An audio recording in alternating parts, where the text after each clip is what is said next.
Welcome to Autotech Labs. Let's see how a car engine cooling system works.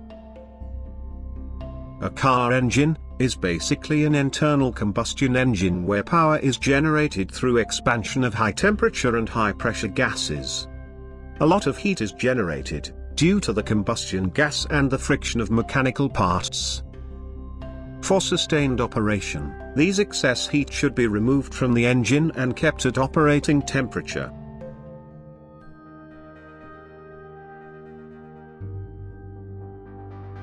Now let's see the parts involved in cooling the engine. The main parts for cooling the engine are water pump, radiator, thermostat, coolant temperature sensor, and coolant. First, the water pump.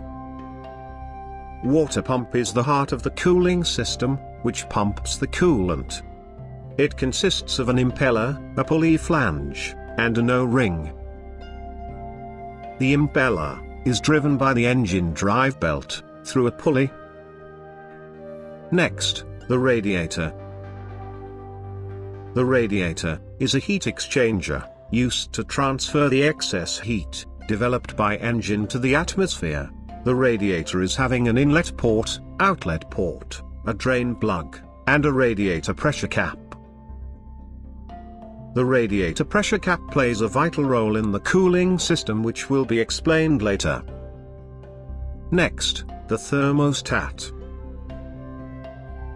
The thermostat is a valve which regulates the flow of the coolant and helps to maintain the proper operating temperature for the engine.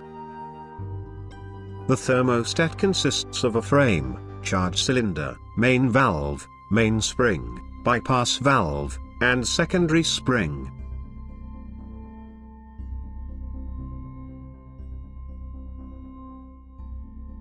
Next, the coolant temperature sensor. The coolant temperature sensor is used to monitor the engine temperature. The ECU will use this data to manage fuel injection and ignition time. Some engines have more than one coolant temperature sensor. The data is also used to control the radiator fan and to update the temperature gauge on the driver console. The coolant temperature sensor consists of a sensing probe and an electrical connector. Most coolant temperature sensors are negative temperature coefficient type, which means as the temperature increases, the resistance will decrease. The CTS can be a 2-pin type, or a 3-pin type, depending on the make of the vehicle. These are the main parts involved in an engine cooling system. Now, let's see how these parts works together. The pistons are contained inside the engine block, in which each of them will function. Above the engine block comes the head gasket, which provides sealing between engine block and engine head. It avoids compression leaks and oil or coolant leaks into the cylinders. Above that comes the engine head. The engine is having a safe passage through which the coolant can flow without entering into the cylinder or mixing up with the oil. This passage is known as water jacket.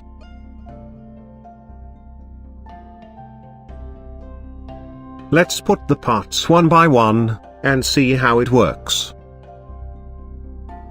The water pump pumps the coolant throughout the system with the help of the radial impeller. It is driven by the engine itself, using a serpentine belt. The serpentine belt also drives the power steering pump, alternator, AC compressor. But for now only water pump is shown. Now let's see the connections. The thermostat bypass hose.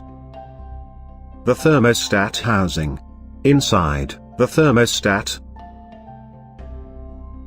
The radiator, and the radiator fan. The lower radiator hose. The water pump outlet hose. The upper radiator hose. The coolant expansion tank. The expansion bleed hose. Coolant overflow hose. So, finally, let's get into the working, starting with the thermostat. The thermostat is actually a valve, which regulates the flow of the coolant. It will always be covered in the coolant, so that the temperature can be sensed. Let's start the operation from a cold engine. When the engine is cold, the bypass valve stays open. So, the coolant bypasses the radiator and recirculates through the engine. This helps the engine to heat up to operating temperature quickly. Eventually, the coolant temperature increases by absorbing the heat from the engine. Once the coolant starts to reach higher temperature, which is usually between 160 to 190 Fahrenheit, the bypass valve will start to close, and the main valve will start to open. This allows the cold coolant from radiator flow to the engine side, and the hot coolant from engine side flow to the radiator. In most cars, the coolant temperature sensor is located near the thermostat housing. It will turn on the radiator fan if the coolant to the radiator side is at high temperature.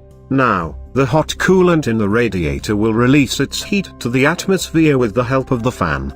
At the same time, the cold coolant received from the radiator will start to absorb the heat from the engine for the next cycle.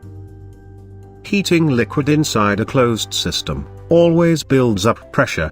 So, how to maintain the pressure? Here comes the role of the radiator pressure cap.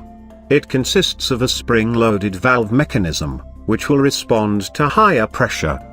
Reaching a pressure above 15 psi will push the pressure cap valve, and the coolant flows to the expansion tank, until the pressure goes down to operation level. And when the system cools down, the vacuum inside the system sucks back the coolant from expansion tank. In case if there is too much pressure buildup in the system, due to trapped air, or other failures, the coolant in the expansion tank will be pushed out through the overflow hose. The car heater system is a part of the engine cooling system. The heater system comprises of the heater core, inlet and outlet hoses, a heater control valve which is optional and cannot be found in all vehicles. The heater core acts as a radiator, dissipating heat from the hot coolant to the vehicle interior, using a blower.